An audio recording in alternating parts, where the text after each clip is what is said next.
What's up, y'all? It's your boy eBay Fight Predictions in the building, and we're back, baby, with our third season of UFC fantasy matchup prediction, and we're at number 17. Uh, I'd love to bring this back, man. I don't know how long I'm gonna do it. I think I got I think 5 or 6 matchups. I think in my head. I think it's 5. Or I think it's 4, something like that. It's either 5 or 4 in my head. Um, I gotta write it down, but it is what it is. We're gonna go with it. Usually, I kind of do this to a certain lead up to a certain event, but we're just gonna call this the third season.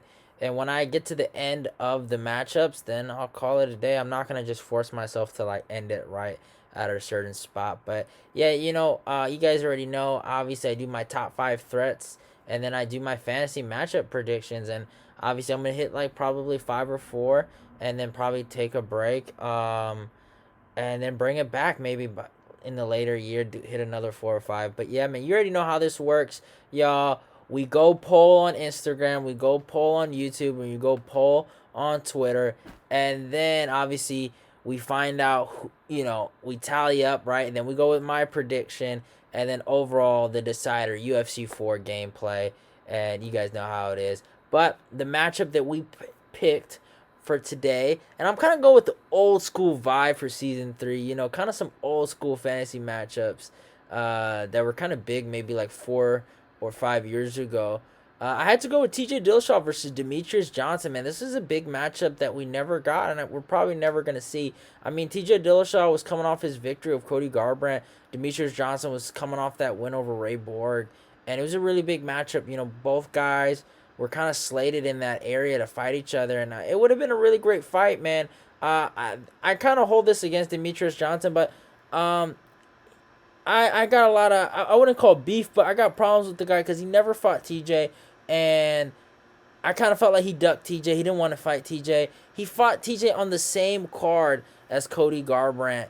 Not Cody Garbrandt. When TJ fought Cody Garbrandt in the rematch, fought Cejudo, and I never forgave him for that. And that's why I was so happy when my guy Henry Cejudo beat him, and then Henry fought TJ and beat him. It wasn't nothing against Demetrius necessarily, because a lot of people wonder, why do you hate Demetrius Johnson so much? You always hate on Demetrius Johnson, and it's I don't hate the guy, but you know, a lot of people ask me in MMA, who would you compare to Floyd Mayweather, right? And not in terms of styles, not in terms of mentality or the way they think, but in terms of the way they moved around their matchups. I compared Demetrius Johnson to Floyd Mayweather. This guy literally took matchups, in my humble opinion, that he knew he could win. I never felt like he took a risky fight. He never challenged himself. He fought Cejudo the first time, right, and he beat him. Now, I would say I give him credit for fighting Cejudo the first time, but Cejudo is very, very inexperienced in MMA, and I think he knew he could beat him. And he thought he could do the same thing in the second fight, and he probably thought it was an easy fight, and he got punished for it. You know, um, as champion, I always just felt like he just took the easier fights. Just look at the guys he beat.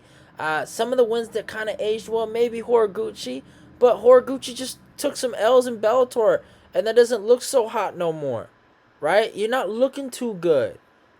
I'm just being honest, Obviously, it's a bantamweight, and when he was coming up, I'm not gonna say he ducked, but the way he moved around, you could compare Floyd to GSP. I would say you could say that too, right? The way those guys moved around, and I wouldn't say Floyd ducked anybody, but some guys he might have fought past their prime. I'll just say it like that. But yeah, and that's always been my issue with Demetrius. I always felt like he played the politics game just as much as he felt like the UFC played a politics game against him. But he was a great fighter. TJ Dillashaw, on the other hand, I don't like him too. I never liked him because of just his fake attitude. Him talking about how he's just such a big part of alpha male, and then right when he fights Dominic Cruz in their championship fight at a fight night, he ends up leaving like a snake, and I just felt like he got exposed, and it is what it is. Nothing wrong with doing what he did, but it just, you know, hey, it is what it is. At the end of the day, I never liked TJ. Someone was always off with him, and just him getting caught up for steroids probably was the nail on the coffin. But it is what it is. But they're great fighters though, and let me not take that apart. But in terms of the matchup, man, TJ comes with a record of 16-4. Fighting out of Sacramento, California, age 35, out of 5'6", and reaches 67. Demetrious Johnson, I think, is 24. Pretty sure, yeah, 24-4. Is fighting out of Washington, age 34. A height of 5'3" and a reach of 66. So in terms of the length, in terms of the reach, actually, they're not that far apart. But yeah, man, it's a good matchup. Gun to my head, just because, you know, and also the weight, that's a big factor. I think they would have fought at flyweight, and the weight cut would have killed TJ. So I'm gonna rock with Demetrious Johnson here. I think Demetrious would have beat him, but even if they fought at bantamweight, I'm pretty sure TJ would kill him. But still, they were gonna fight at flyweight, so we're gonna stick by that, I guess, script. And yeah, I'll take Demetrious Johnson. I think yeah, I'll just take him. I think he was quicker, and I always felt like TJ, he always had a suspect chin. You know, let's not forget John Dodson killed him, right? Let's not forget that. But I always thought TJ had a suspect chin, and I think this fight would have been a great fight. But yeah, it is what it is. And in terms of how other people felt about the matchup, if we go and look at Twitter, 59% went with Demetrious Johnson, so that's 1 point, right? For Demetrious Johnson, so it's 2-0 for Demetrious Johnson. On YouTube, it went with Demetrious Johnson by 63-37, so that's 3-0, right? And on Instagram, obviously TJ was a pretty good, decent favorite, 64-36. So right now it's 1-3, and TJ's gonna need the CPU to save him in UFC 4, to, I guess, tie it up. And in this situation, whoever wins, right, the UFC 4 thing probably gets the win, right? So in this situation, I'm going to give him 3 points, right? If he wins the UFC 4 thing, right, he'll get 3 points. So it is what it is. But yeah, that's the end of the video, though. Hope you guys enjoyed it. Now I'm going to give you guys the gameplay. Sadly, I have no live reaction, right, to the gameplay. There was this bit of a situation where I recorded it, and I don't know what happened. It ended up actually uploading by accident on YouTube. Some of you guys might have noticed that, and I didn't mean for that to actually happen. That's why I took it down. It was actually supposed to be a part of this video. But hey, it is what it is. If you saw it, you saw it. But yeah, man, hope you guys enjoyed the video. Enjoy this part of the video. But yeah, don't forget to follow me on my Instagram and my Twitter. Love y'all and goodbye. All those links will be down below in the description box. Also, subscribe, like, comment, and share the video. See y'all and goodbye. UFC belt on the line, protect yourself at all times, win like win at all times. If you want to touch that, and with that touch of the gloves, we are underway. you ready? You ready?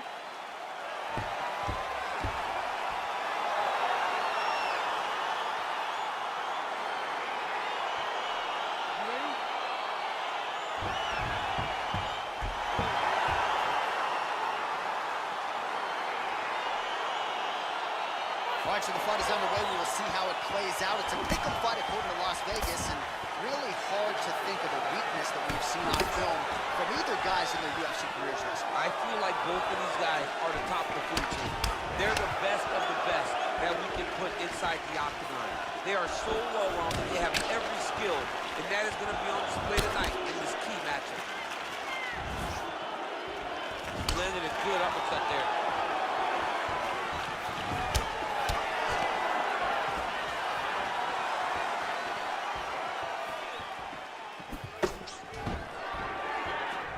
Perhaps a sign of things to come as he lands a kick there. Nice kick landed by the count.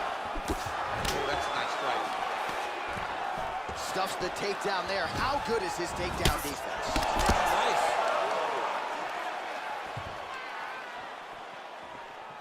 Oh, spinning back fist. Didn't see that one coming. Looks like he's trying to set up a takedown here. There's the attempt. Lands a glancing right hand upstairs. Oh, Superman punch. Not always easy to execute. He did so there. Single collar tie now. Massive knee to the body land. That punch will work right through the guard.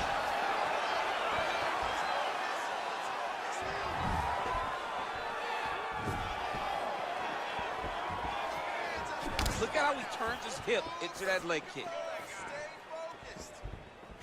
Oh, just misses with the kick. Man, how good is his right hook counter? Just over 20 total strikes have landed for TJ Dillashaw. Rips the body there for good measure. Huge knee lands from the Tiger. And he comes through with a big knee. That knee hurt him.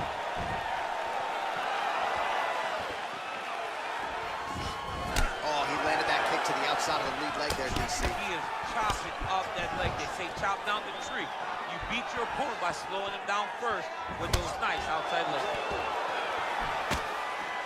Oh, now he's got the tie plum, Daniel. If you're on the other side, what are you trying to do to get out of this potentially dangerous position? You got to start digging your shoulder to a side and then trying to shove an underhook. You cannot bend down to try to get out of Muay Thai clinch. Oh, nice punch there by Johnson. Well, you see the years spent with Dwayne Bang Ludwig here for TJ Dillashaw, putting it all together on the feet tonight. Outstanding kick there by Johnson. Stuffs the takedown, no problem. And potentially a critical takedown here. Oh, nice.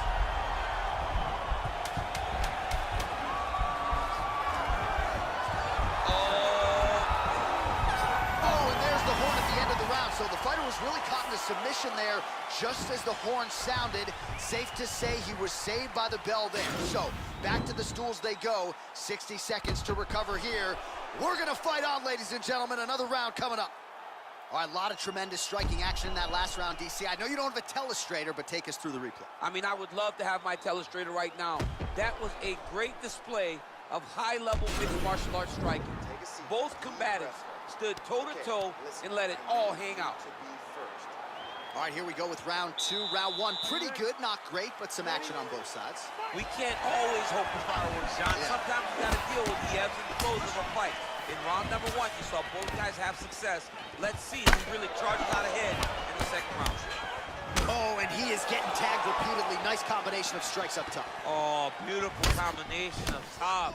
I don't understand why the guy is not moving his head. Get your head moving, son. Ooh, big shot to the body. That's a perfect scramble right there. Beautiful transition.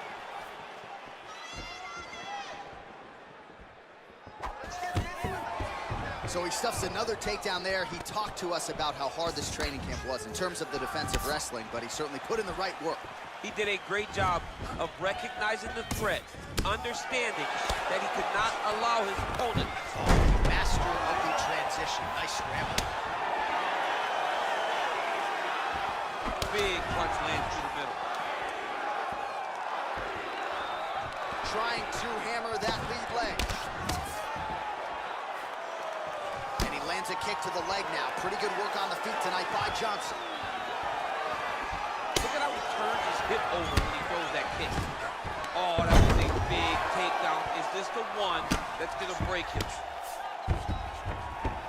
Oh, you don't want to be anywhere near his guillotine. This could be trouble. Oh, he's stuck in the guillotine.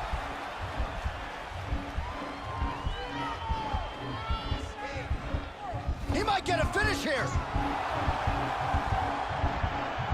Oh, what a beautiful counter to the guillotine there. Gets side mount, and now maybe the Von Flue choke will be there.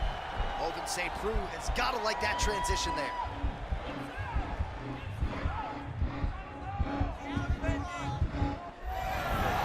Wow. All right, full guard here, DC. What does he need to do to improve position? Well, he's got to start to build his posture, get some damage off, move the half guard, which in turn leads to more opportunities for advancement. But if you're on the bottom, you got to anticipate those movements the moment he tries to move to the next position. You build a shield, get back to your feet, or dig an underhook to try to get a reversal or a sweep. So a much different approach for him here in this second round. He was a little bit tentative in round one, a little bit of a feeling out process. Now he has clearly found his rhythm, found the range. We'll see if he can continue with more activity here in round two. A little single collar tie there. When you're in the clinch, you can pull down on the head and land beautiful punches to the head. Quick entry to get it on a that single. was a great single. He flips him over the top. What a huge takedown. I mean, do I survive that, or am I read my last rights? Absolutely not. You don't survive that. It's over. It's over, John. Pretty good work with the strikes here off of his back by Dillashaw. Listen, breathe, relax. I need you to get out there and keep this fight on your feet.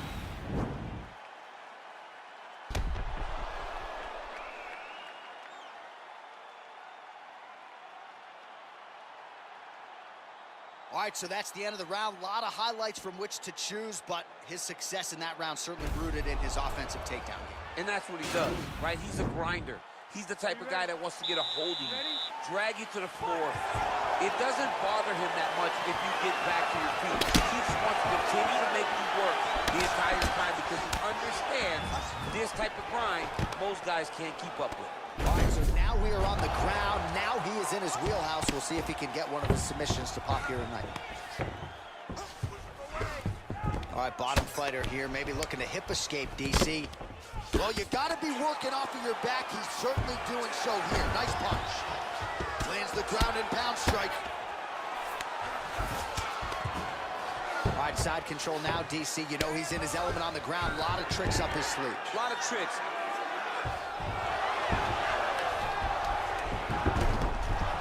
All right, working inside the closed guard now. This is no safe place against this opponent. All right, so he's sort of turtled up here. Not great body language. Perhaps he's trying to bait him in a little bit.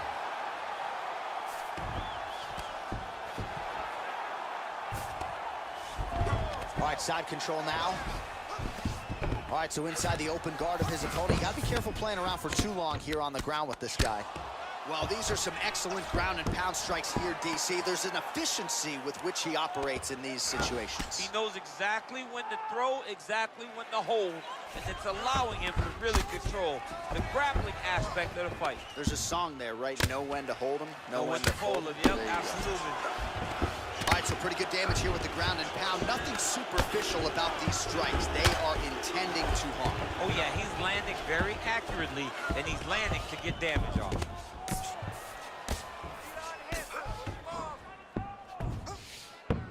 Side control now, DC. A lot of options at his disposal from here.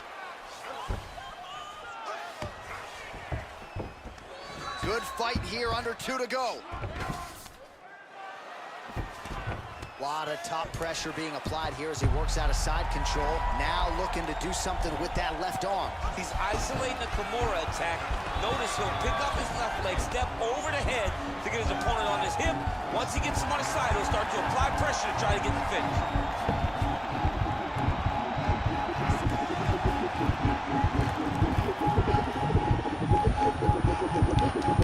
He got it, John. Oh, he got it done, absolutely. He finishes his opponent by way of submission.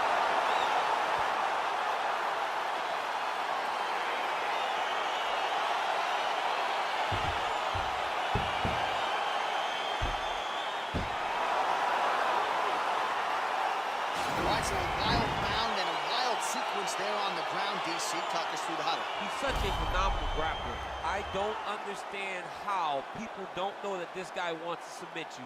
He is the best grappler, best submission specialist we've seen in a long time.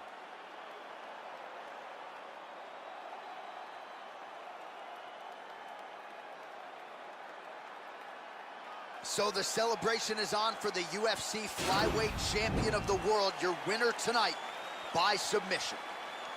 Ladies and gentlemen, referee Yves Levine has called a stop to this contest at 3 minutes, 58 seconds of round number 3. Declaring the winner by tap out,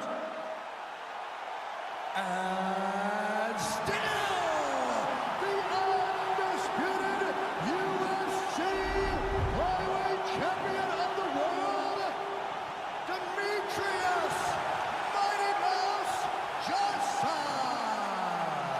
so there he is, the still UFC flyweight champion of the world. He's brought a lot of attention to this division.